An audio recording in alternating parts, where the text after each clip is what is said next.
Hello and welcome you all for our webinar on osteology episode 2. We are studying general osteology since yesterday, and yesterday we have completed the introductory part of general osteology in which we studied skeleton, different types of skeleton, and introductory part of bones. Today we will proceed further with the study of general osteology. So I welcome you all for this episode second on general osteology. Well, let us see where this gentleman takes us today, to which part of study of osteology. Yes, functions of bones. My dear students, we will study functions of bones in brief. You all know that bones are main for the support of body, which we have studied through the study of skeleton yesterday itself. But to be precise, bones give shape and support to the body, and they resist all forms of stress. So this is the prime, function of bones. Second function is they provide surface for the attachment of muscles, tendons, and ligaments on it. So muscles are attached on the bones, like origin and insertion of muscles is on the bones for the purpose of movement of bones. So this is the second important function. Muscles serve as levers for muscular actions. Whenever muscles go in contraction and relaxation, the bones help this movement, this contraction of muscles as a levers. The motorbike have got levers. Similarly, they work here as a lever. Some bones in the skull, vertebral column, and thoracic cage protect brain, spinal cord, and thoracic viscera, respectively. The skull is, made up of many bones, more than 22 bones, and the vertebral column is of almost 33 vertebrae, and thoracic cage is of, almost 12 pairs of ribs and sternum. So they protect important, vital organs like brain, spinal cord, in the thorax, heart, lungs, also in the liver, in the upper part of abdomen. Bone marrow manufactures blood cells.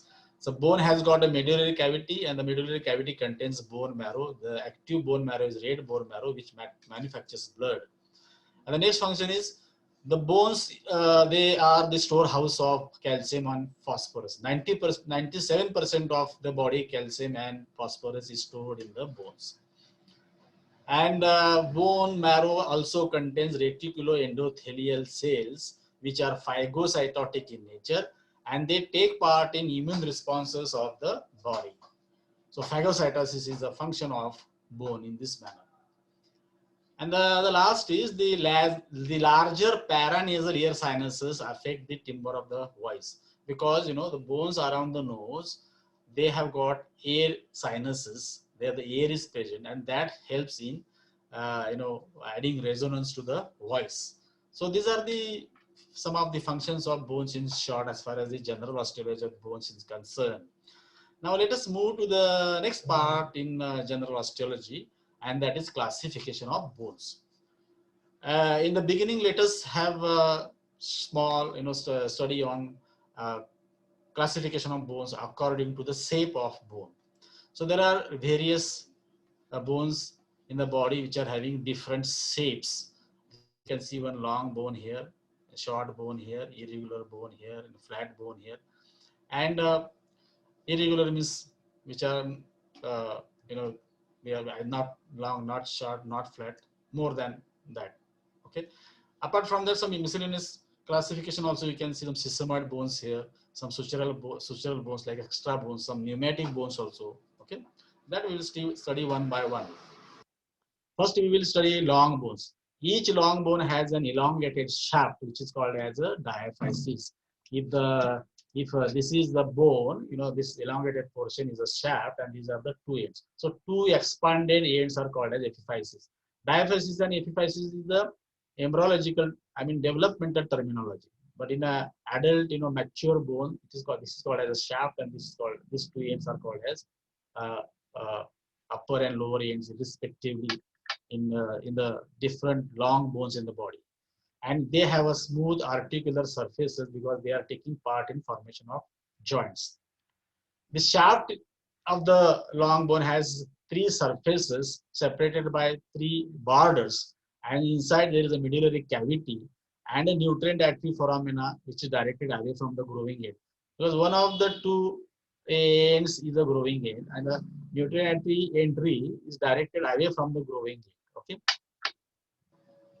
Well, for example, the long bones are further classified into typical long bones and atypical long bones. Let us talk about examples of typical long bones. Typical long bones are humerus radius ulna in upper limb and femur tibia and fibula in lower limb. So altogether 3 plus 3 is 6 in upper limb and 3 plus 3 6 in lower limb. So there are altogether 12 long bones which are typical long bones. Here you can see all of them. Humerus, ulna radius in upper limb, femur, tibia and fibula in lower limb. So these are the 6 bones. So there are two limbs, so 6 to the 12. Only 12 bones are typical long bones. Here there is one example of typical long bone, and that is a femur bone of the thigh. So this is a shaft, elongated portion of what I've shown you. This is shaft. And these are the two ends. You can see the upper end here and the lower end. And they are taking part in formation of joint like hip joint and knee joint. This is what I told you. We are talking only about general osteology, so we will not waste much time on the particular study of a bone. Another long bone example is shown here. You know, developmentally we call these ends as epiphysis. Okay, single is epiphysis, and there is one diaphysis. Here you can see another example of atypical long bones. Now we have talked about typical long bones. Now we will study atypical long bones. Atypical long bones are further classified into two categories: miniature long bone and modified long bone. So we'll see what is miniature long bone means. These bones have only one epiphysis. But the typical long bones have got two epiphyses. These long bones have got only one epiphysis. Though there are two ends, only one is epiphysis. Okay, all the metacarpals in the hand, metatarsals in the foot, and all the phalanges of hands and feet, they are miniature long bones. Okay, here you can see the miniature long bones examples with images: metacarpals, metatarsals, and phalanges of hands and feet. Okay, they have got only one epiphysis. This is the characteristic of miniature long bones.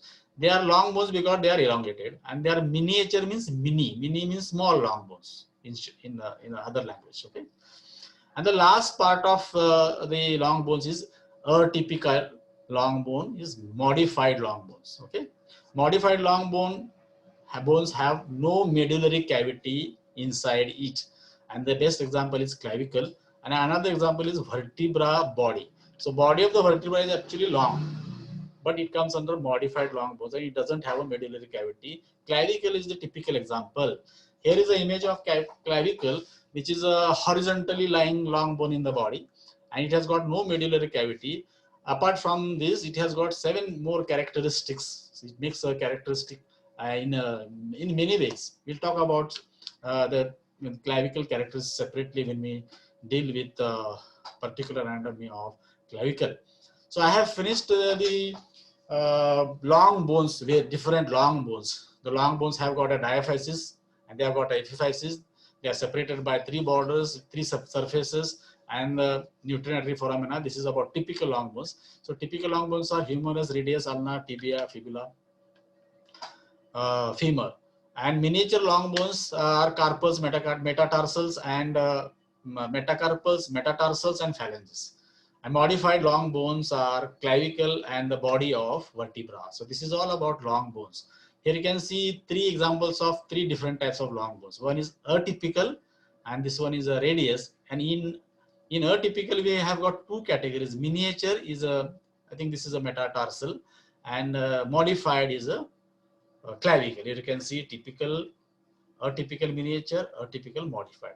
So this is all about long bones. Now we'll go to short bones. What does this short bone means? So their shape is usually cuboid, cuneiform, trapezoid, scaphoid. Cuboid means like a cube. Cuneiform means like a wedge. Trapezoid means like a trapezium. Scaphoid means like a boat. And they are actually short in shape, so they are called short bones. All the carpals and tarsal bones are the short bones. So these are the examples of short bones. You can see the tarsal bones here, okay, because this is a image of foot. All these tarsal bones, calcaneus, calcaneum, or navicular, talus, cuboid, this cuneiform. Here you can see the short bones of both hands and feet. They are cube shaped. They are always flexible. They allow flexible movement of hand and feet. They are spongy bones, usually covered by thin layer of compact bone. And examples are carpal bones and tarsal bones.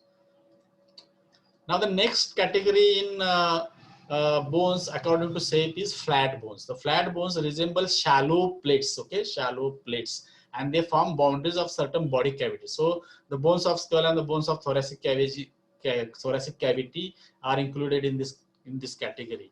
The bones of the cranial vault, means skull cap, are usually flat, and the bones of thoracic cage, that is sternum and ribs, and they are also flat. Plus bone of upper limb, that is scapula, is also flat, but hip bone is not flat. It comes under irregular category. Here you can see the scapula. Here you can see the ribs. Ribs are elongated, but if you take them at close distance from your eyes, you can see that they are really flat.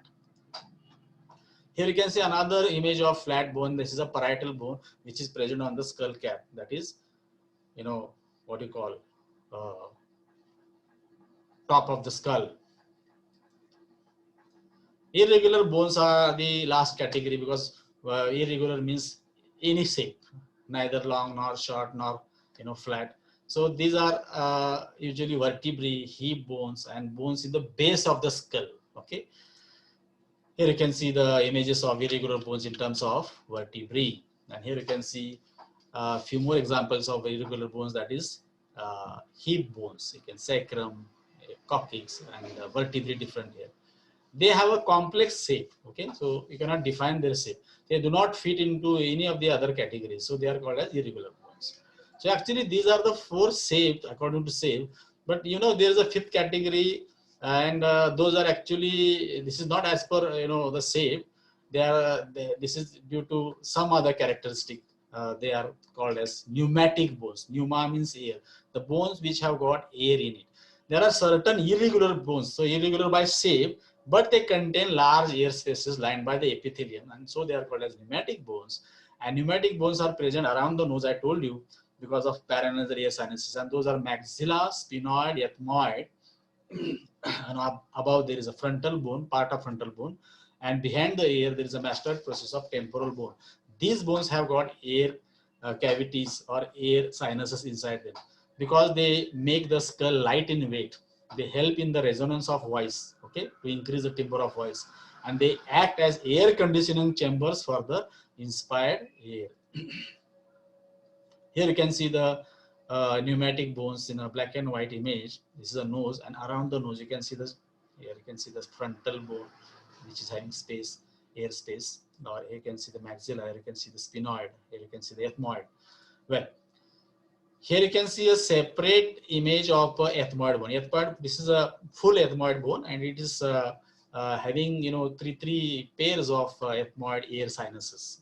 Irregular bones which contain air spaces lined with mucous membrane are called as pneumatic bones. They are typically available in the skull. So most of the skull bones around the nose are having air spaces. They make the skull light in weight, and they impart resonance to your voice. And they also act as air conditioning chambers for the inspired air. Before air enters into the lungs, it is air conditioned and then it is allowed. So the examples are ethmoid bone, maxillary bone or maxilla, sphenoidal bone, frontal bone, and one behind the ear, that is temporal bone, mastoid process of temporal bone. Now the next category is sesamoid bones. Now sesamoid bones are not as per shape because these are because of the development characteristic, but they are short in shape. So they are called as bony nodules. These are bony nodules found embedded in the tendons or the joint capsule. That means they develop in the tendon or a joint capsule. So they are always available around the joints, and they have got no periosteum, and they ossify after birth. This is their characteristics, or seed-like bones you can call.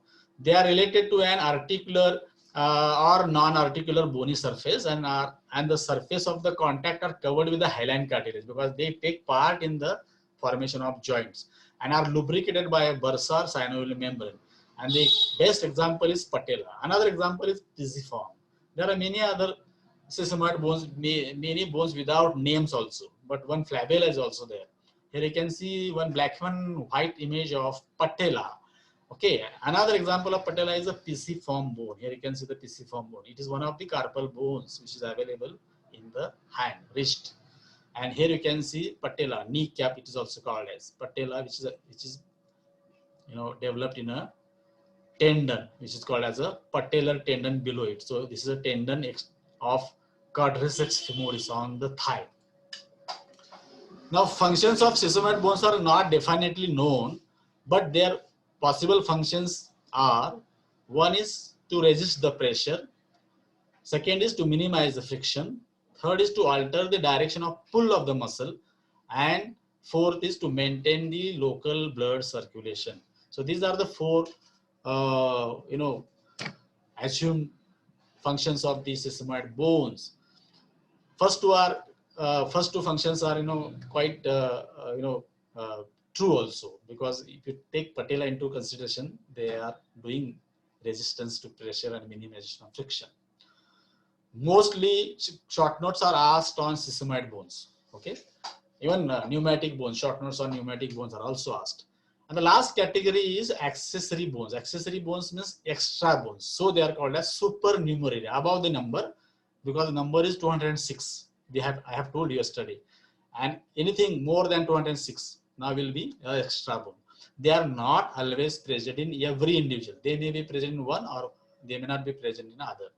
They may occur as ununited epiphyses developed from extra centers of ossifications. For example, sutural bones. Sutural bones means in the skull, between the suture, island-like bones develop in certain persons, and those are sutural bones. Even os trigonum, os vesalianum are extra bones because they develop from extra centers. In medical legal practice, accessory bones may be mistaken for fractures because you don't know that person has got a extra bone and you think that it is a fracture. Sometimes it happens with the talus bone mostly. However, these are often bilateral, means if they are present on both the sides and have smooth surfaces without any callus. Here you can see one example of sutural bone with the image of a skull, a posterior view of the skull. Here you can see a lambdoid suture. This is occipital bone, and these two are parietal bones. And the suture has developed, lots of islands in between. This island you can see clearly. So suture is going this side and suture is also going this side. And this island is created for one bone, and this is a sutural bone. So there are so many, 1, 2, 3, 4, 5, 6, 7, 8. 8 sutural bone itself you get here. And the number is 216 plus 8, then see the number goes to 212. Well, now we have finished the classification of bones according to shape. We will go to next part of today's study, that is classification according to developments, or development classification of bones. How the bones will be classified depending upon their development. One or first category is membrane bones, or dermal bones, or membranous bones. These bones ossify in membrane, so they are called as intramembranous ossification or mesenchymal ossification. They are thus derived from mesenchymal condensation. Example, bones of the cranial vault and bones of the face.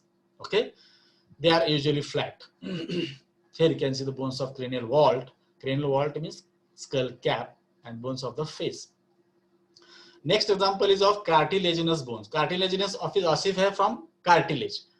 So these are also called as cartilage bones. And these are big number of bones in the body. So most of the bones, below the clavicle, they are all cartilaginous bones.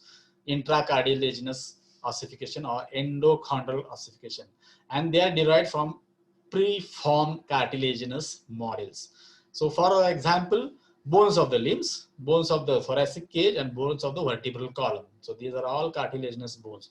But there is another category. Here you can see the cartilaginous bones below the clavicle. Another category is of membranocartilaginous bones. There is a combination of membrane and cartilage, and they are usually found in the intermediate portion here, just below the face and above the level of clavicle. They ossify partly in membrane and they ossify partly in cartilage. For example, clavicle, mandible, occipital bone, temporal bone. So usually around the mandible, clavicle is double, development, membrane plus cartilage. Here you can see the mandible here. Well, we have finished this classification. Also, we'll go to another way of classification of bones, that is regional classification. For regional classification, we consider the two skeleton parts, axial skeleton and appendicular skeleton. Bones which lie in the axial skeleton are called as axial skeleton bones. Bones which lie in appendicular skeleton are called as appendicular skeleton bones. Okay, so bones of limbs are appendicular skeleton. Here you can see the red colored appendicular skeleton. So these are the bones of appendicular skeleton. Here you can see the red color in the central axis. So these are called as axial skeleton bones. We have studied this during the study of parts of a skeleton. So you remember that. And I will go to the last part of classification of bones, and that is structural classification. Structural means, macroscopic or microscopic, with naked eye or without, with the help of microscope. So without microscope means with naked eye, the architecture of bone may be compact or may be cancerous. You can see the bone and say it is compact bone, it is cancerous bone. Here is an image. Usually the cortex is made up of compact bone and the medulla is made up of spongy bone, and inside there is a medullary cavity. Well, let us see what does compact bone means. It is dense in texture like ivory. Ivory means the elongated tooth of elephant, but it is extremely porous. It is best developed in the cortex of long bones. So compact bones is found in the cortex of long bones. So for example, femur has got a very, what you call typical compact bone. So this is an adaptation to bending and twisting forces like compression, tension, and shear. So for strong forces, it is beneficial. Other part of the bone is cancellous bone. Cancellous bone is also called as spongy because it looks like sponge. It doesn't collapse like sponge, but it looks to the eyes like a sponge. Or it is also called as trabecular bone. It is open in texture and it is made up of a meshwork of trabeculae, rods and plates, between which are marrow containing spaces are available. So here there is no cavity, but there are spaces in that there is a marrow, bone marrow. Okay. So trabecular meshwork are of three primary types: meshwork of rods and plates, and meshwork of plates. So rods are separate, plates or both combination. Cancellous bone is an adaptation to compressive force. Now this is the image of upper end of femur. You can see this dark black color is given for a compact bone, and in the shaft there is a medullary cavity. So here there is a medullary cavity, but in the ends there is no medullary cavity. It is made up of spongy bone, and the compact layer becomes very thin on the ends, and there is a meshwork of rods and plates here, which is called as a spongy bone or a cancellous bone. Okay. Now we'll go for microscopic classification. Microscopically, the bones are of four types: lamellar, fibrous, dentin, and cementum. Or you can say lamellar and non-lamellar. Non-lamellar are fibrous, dentin, and cementum. Okay. So lamellar bones macroscopically is present in both compact and cancellous, what we saw macroscopically. Now here you can see the lamellae. These are the lamellae layers. Here you can lamellar, and they are secondary bone tissues, lamellar bone. This is a mature bone with collagen fibers that are arranged in lamellae. Lamellae means layers. Third, lamellae in compact bone are concentrically organized around a vascular canal termed as Haversian canal. So this is a Haversian canal here. Okay.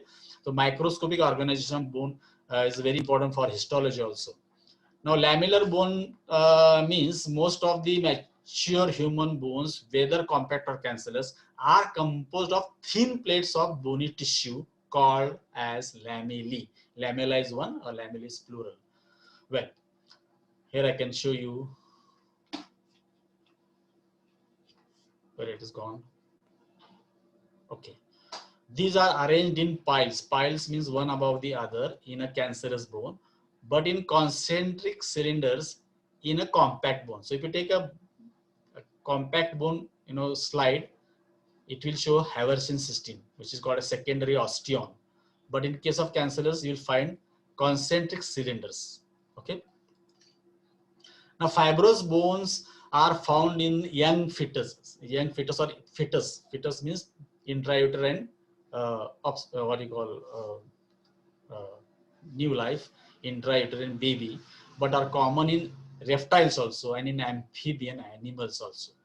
But if for the sake of human beings, we take only fetal bones for fibrous bones. And dentine and cementum, these are the parts of tooth.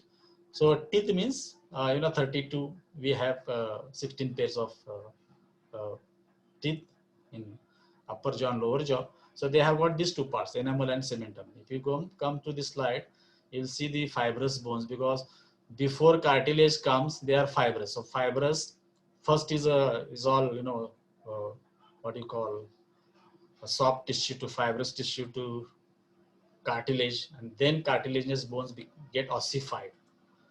And here there is example of teeth. You can see the enamel. This is the strongest part of bone in the body.